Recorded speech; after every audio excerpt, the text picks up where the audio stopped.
ከዚህ በፊት ገቢ ምርቶችን ስንዴን ጨምሮ ድጎማ ያረግል ለሸማች ስናቀርብ ነበር።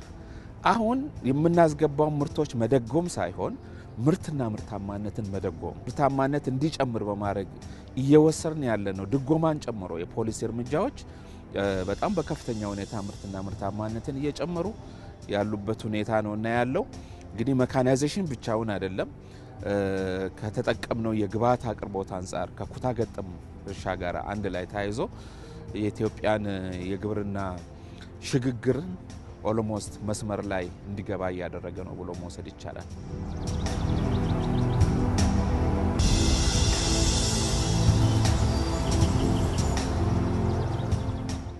እነዚህን ግቦች ለማሳካት በተካይና የአፋር ክልሎችን አዳርሶ በድርቅ ክፉኛ ተመትቶ የነበረውን የቦረና ምድር በስንዴ መሸፈን እንደሚቻል አሳየ።